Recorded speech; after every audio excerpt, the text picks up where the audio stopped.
Most of the time we are speaking impossibilities in our life. Everything He has done it for you.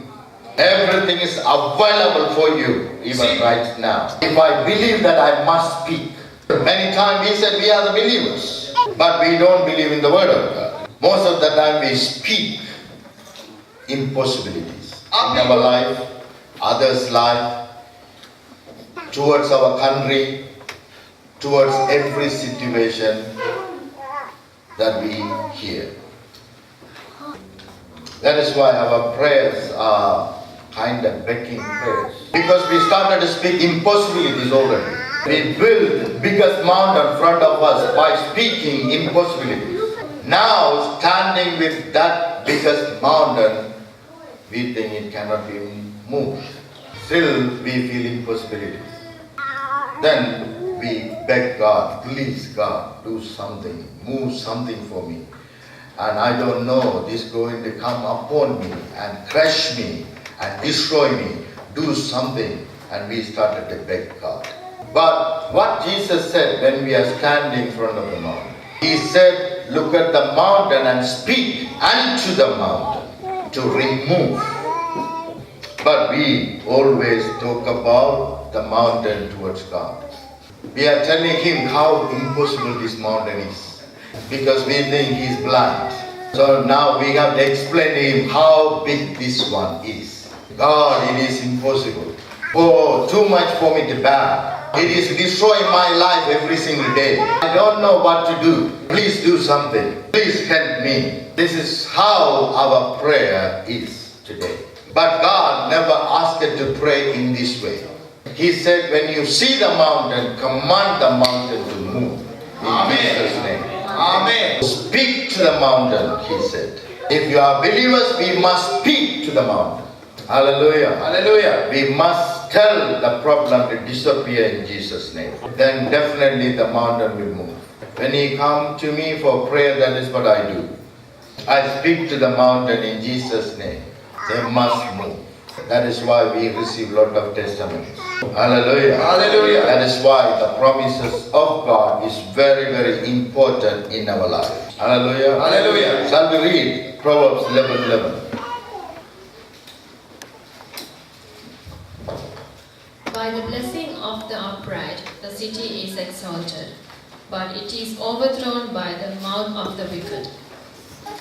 If you are a believer and you will speak blessing towards the nations, then Bible says city is exalted. Hallelujah. Hallelujah. That is how we have to look at the city and speak.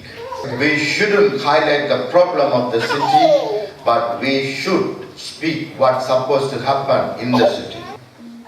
But it is overthrown. Overthrown means destroyed or defeated by the mouth of wicked. When we speak bad words, negative words, wrong words toward the city, that city itself will be destroyed. Many Christians are talking about tsunami is going to come and take over. That is why tsunami is coming, keep on coming. Many children of God wrongly understand God and they are expecting disaster going to come and take over their land. That is why disasters are coming. Then they are saying, can you see, we prophesy. Can you see, it's already came and destroyed us. Somehow I have escaped, praise the Lord. But God wants every one of us to speak life in our life and others' life. God doesn't want us to speak about our problem, but God wants us to speak whatever we are expecting. But unfortunately, some of them expecting death, some sort of sickness, some sort of thing. I'm not talking about that. I'm talking about what are the different or what are the breakthrough that you are expecting. Speak that breakthrough and it will come and take over. Amen. Hallelujah. God wants us to operate exactly like Him. That is why He has given us all the powers and the authority. What we are reading in Genesis, God saw darkness was in the world. Then He said, He wasn't talking about darkness, but He said, let it be light. Amen. Hallelujah. Hallelujah.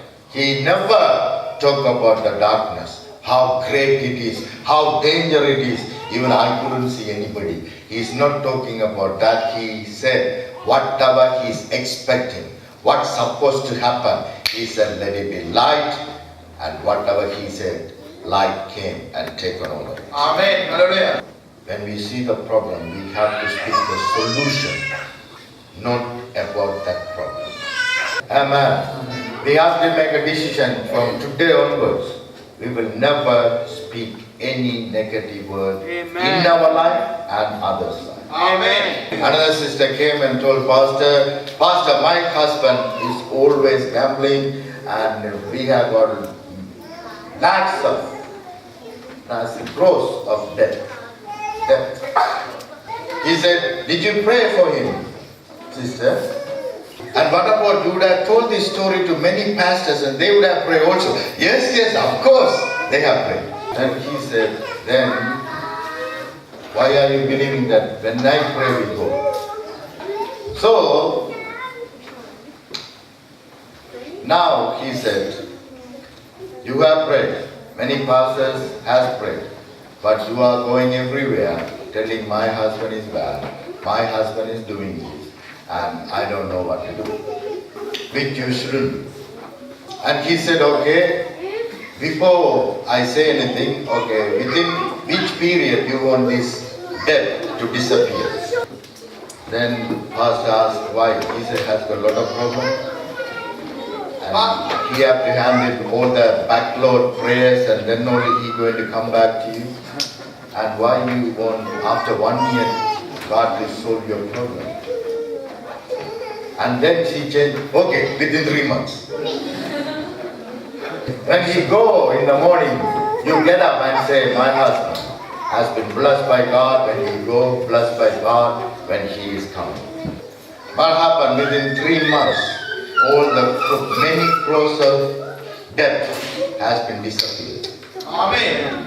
That pastor never prayed for her, but she went, took the word and spoken that word, and that word destroyed every death in her life. Hallelujah. Hallelujah. Hallelujah. I thank God for Jalini, because for the same message she came and said, whenever I'm down, I speak that word. I remember that word. Amen. In the wilderness.